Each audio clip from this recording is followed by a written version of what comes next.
This is a help video for the merry-go-round sweater. It is not the pattern itself. That is for sale on theanswerlady.com. The pattern is given in 3 gauges so that any machine may be used and has lots of optional details and variations built in. All variations rely on the same concept, so the video will help with all of them. Sizes run from 32 to 50-inch bust. The knitting is actually very easy, but it's a new way of putting a sweater together for many people. So this is to help you with the concept, to see how it works. Here's a miniaturized version presented as a vest. We'll knit this together, and then everything will become clear to you. The pattern includes both a vest version and a sleeved jacket version. The sleeves are very straightforward, so we'll just do the vest. The mental challenge is knitting a circle and turning that into a garment. So that's what we're going to focus on together in this video. Okay, we start at the center back. I usually make it the center back neck, but it is possible to make it the center back of the sort of the peplum or the skirt area. Casting on, in this case, 42 stitches. It's different in different sizes, and it's different in different versions. There are some versions of the same size that have wider circles, and they'll come out with bigger collars and longer skirting areas over the back of the hips. But for this version, we're going to do the simplest kind of circle. And for this size, that means 42 stitches. I am using a Brother 8-button machine. 3 gauges are given in the pattern so that virtually any machine can be used. I'm referring to flatbed knitting machines only, but I cannot think of one of those that could not be used. You only have to have stockinette to work with. I'm using fingering to sport weight yarn. It's kind of between those two at stitch size 7, and I'll be getting 7 stitches 10 rows per inch. And I'm going to knit 4 rows. For my first rows, I'm going to keep knitting back from hold just because it makes the stitches knit off more reliably, and then I can get my weights on it. 1, 2,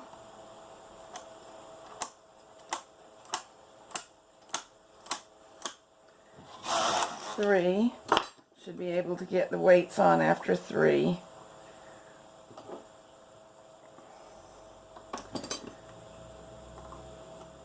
and 4. Now I'm going to place half of these stitches in hold, which will necessitate me changing the settings in this case, these settings. But whatever kind of machine you have, there's something that will tell the carriage that when I put these forward, it should hold the stitches, versus something that tells it when I put these forward, knit them back from hold. I truly want to hold this time.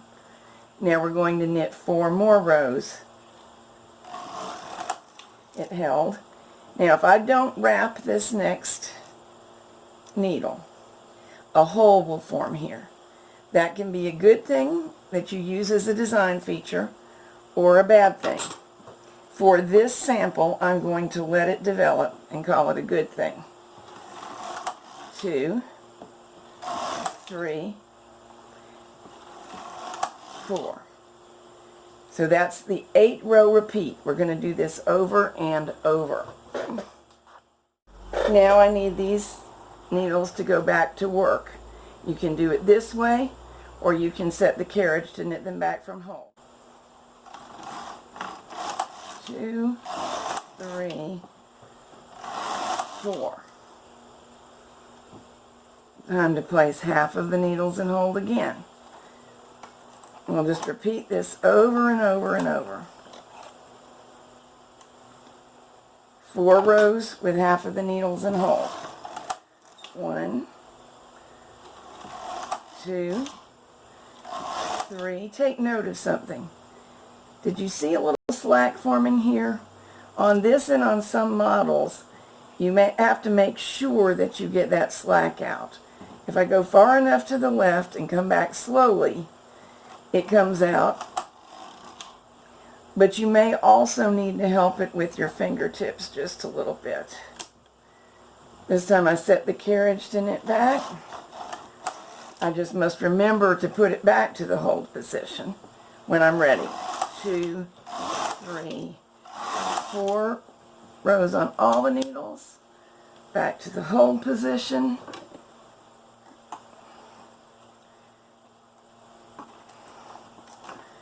Half of the needles forward. 1, 2, 3, 4. Here's another thing to remember about short rowing. This weight is the most important one. Both edges need weights, and you need a weight where the held stitches adjoin the knitting stitches. Otherwise, the fabric will start to drop off of the machine. Ready to knit back from hold. 1, 2, 3, 4. Put some in hold.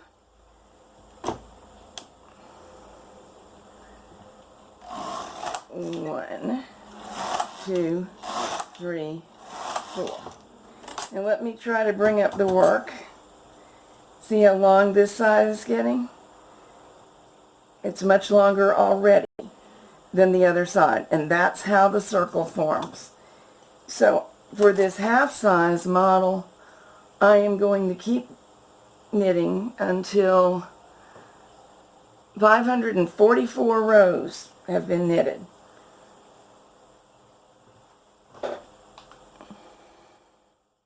I am about halfway done, and I need to move the weights up. They're down as far as they should ever be allowed to be. So this is a good opportunity to show you the circle forming, because now you can really see it.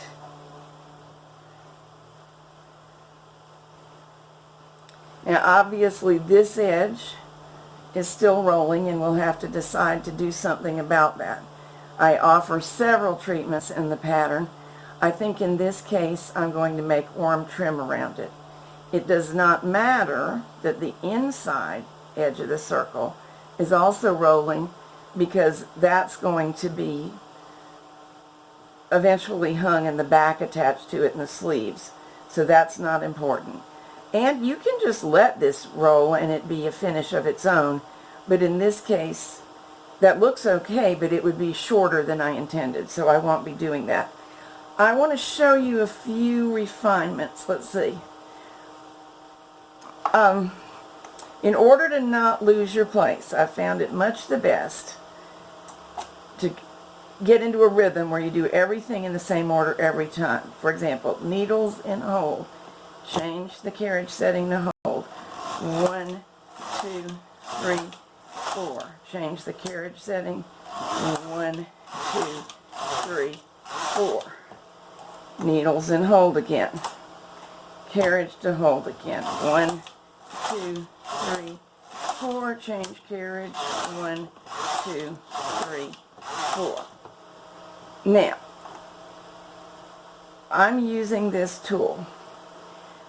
I frequently just do this to put needles in the hole, but I discovered when you're doing as many rows as you are in this project, you'll get a blister right there. It can be really sore, even for those of us who knit a great deal.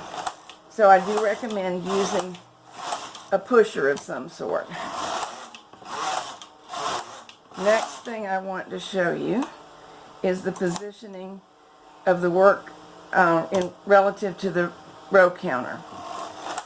You want every row to get counted. In this case, it did, no problem. Centering the work still makes me push the carriage past the row counter.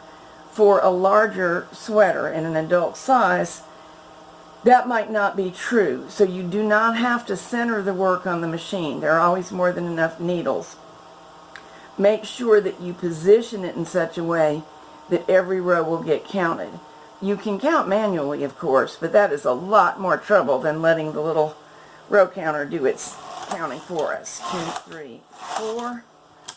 Change carriage. 1, 2, 3, 4.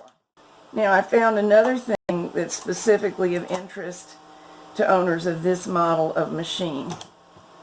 I started out with my tuck buttons engaged, so those brushes that are down underneath here, I'm pointing with my tool now, they engaged, and sometimes that's really good for getting these middle stitches to knit off. But in this case, I got better results without them. Watch. No tendency now for this yarn to catch. It was catching on the tuck brushes. So I need to pay attention. It could still happen, but it doesn't seem as likely to happen. Okay, on I go. I'll see you when I get to 544. When you reach the correct row count, as I have, we need to just set the carriage for normal knitting and knit 2 more rows on all of the needles. And then we'll bind off. Use any bind off you like. It really doesn't matter. It will be hidden in the seam. But the seam itself will be visible in some places, so just make it neat.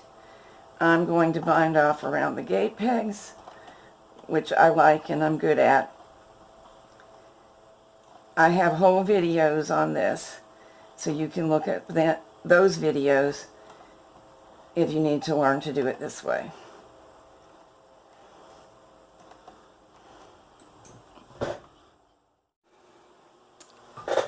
Now I have my circle folded. Here are both ends down here and hung on the gate pegs. The gate pegs are just to help me show this to you, but it's a handy way of holding it. This is not something I do in real life. But I want to show you that I do have 27 inches, 13.5 times 2 layers. Now for this particular size, I want to mark the center 10 inches from the fold, which I'm tapping. So if I line the end of the tape measure up with with the end of the fabric, not with 10 inches. 10 inches will be where the 5 crosses my fabric. It will be a different number that you are marking in every size of sweater. And this yarn marker around the edge of the fabric technique works well. Safety pin would also be okay. Whatever you want, but I need that center back 10 inches marked. And now I want to hang that on, for this one, 70 needles. That number will be different depending on the size as well. So that'll be 35 to each side.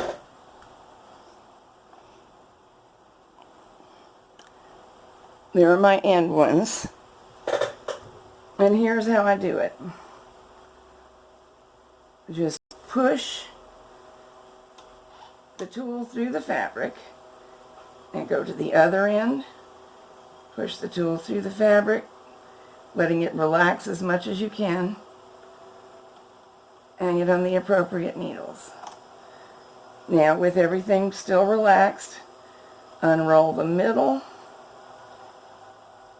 push the tool through, and hang. Don't count. Don't try to say rows per anything. Just hang. Do try to be careful of this. Unroll and hang. Push the tool through and then hang next to the edge column of stitches. And work to and fro, dividing the space as evenly as you possibly can, letting the fabric relax.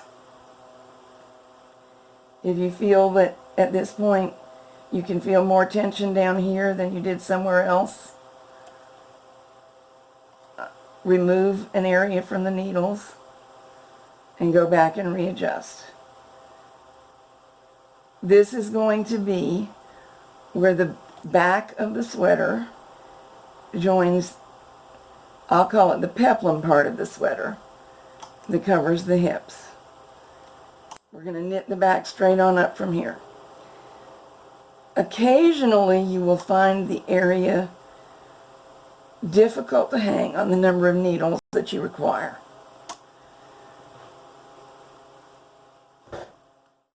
If that should occur, that's okay. Go ahead and cast on instead of hanging the edge of the fabric. Don't stretch the fabric to the point that it's compromised or hard on the machine needles or hard on your nerves. Sewing a seam here is an acceptable alternative.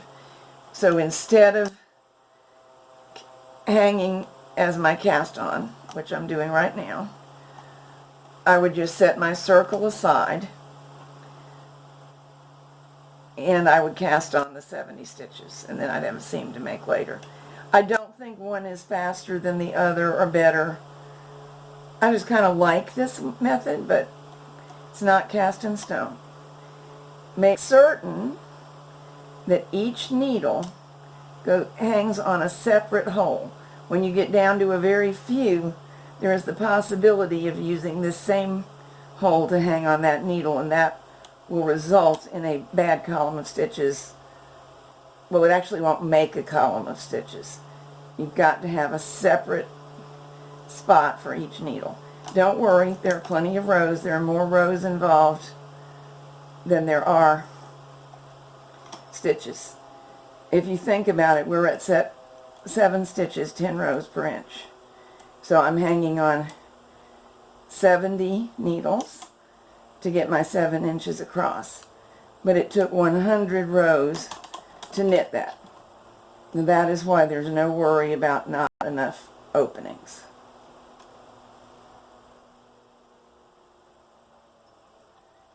Okay. Pull down and out a little bit and read across with your eyes. You should be able to see that everybody is in its own hole, everybody being every needle.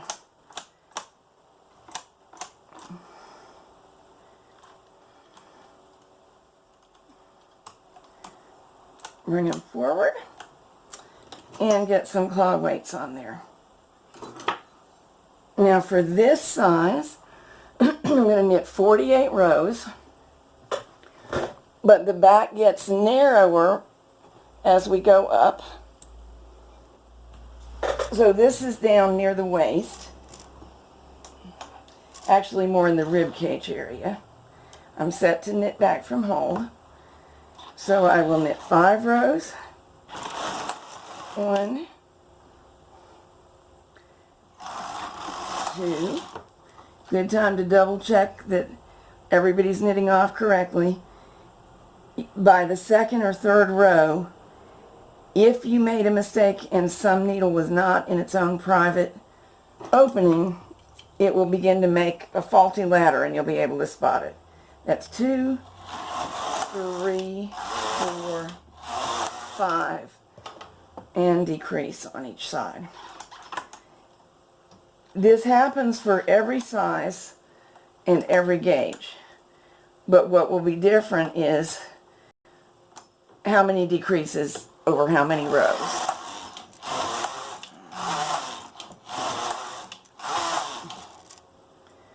In this case, it's every 5 rows and a total of 48 rows going to make up the back.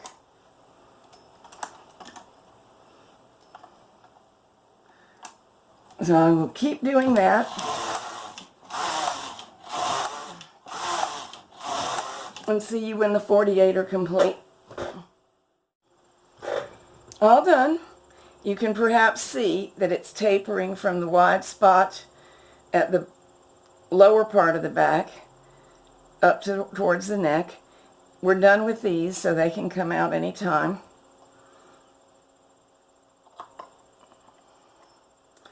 So now I just need to bind off, and then we'll move on with assembly and finishing.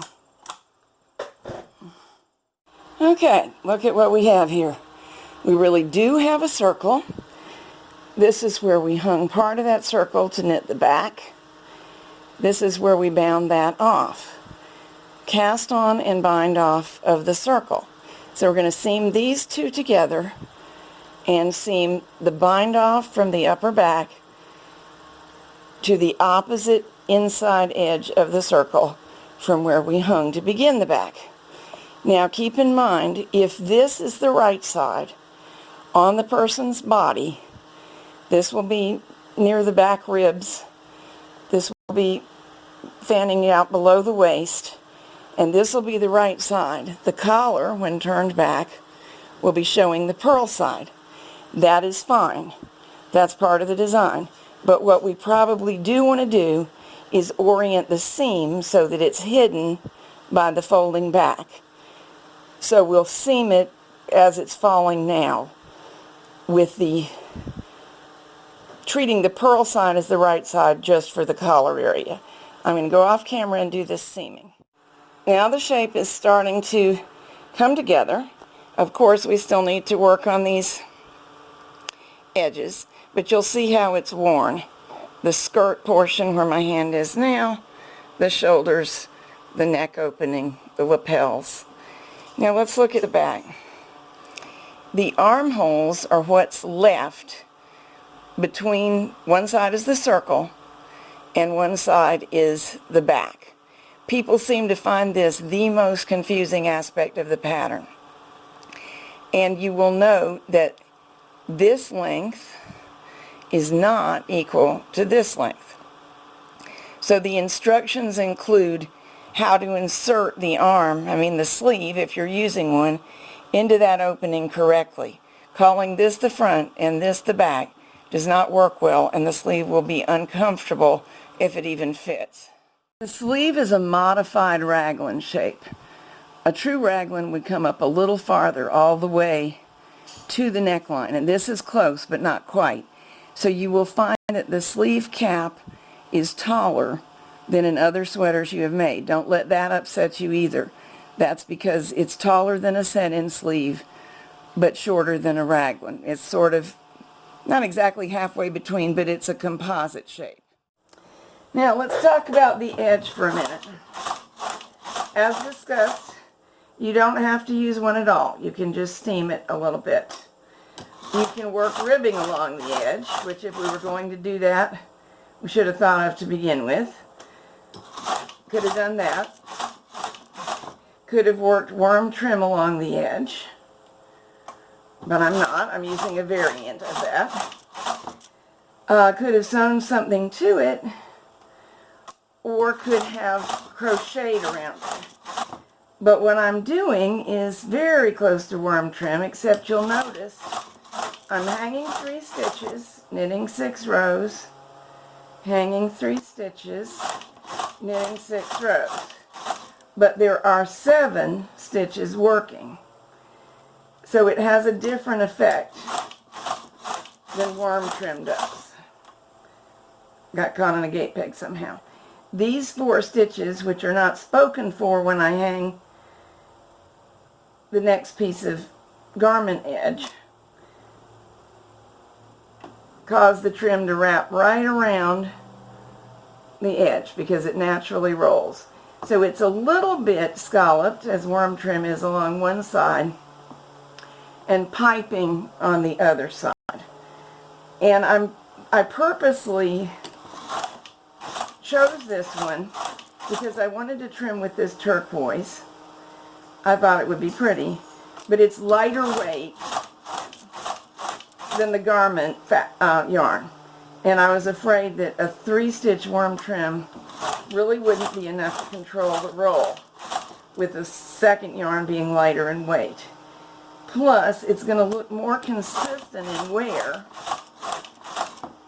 Remember that some places the knit side is the right side of the circle, and some places the purl side is the right side.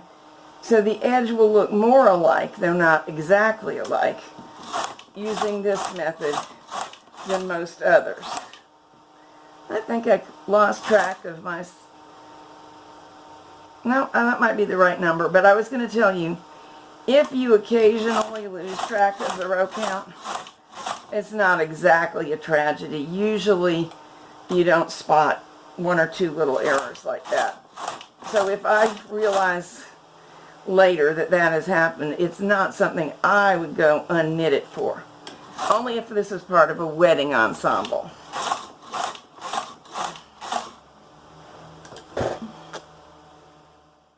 If you allow eyelets to form as I did for this project, those eyelets may be used to thread something decorative through to finish the project.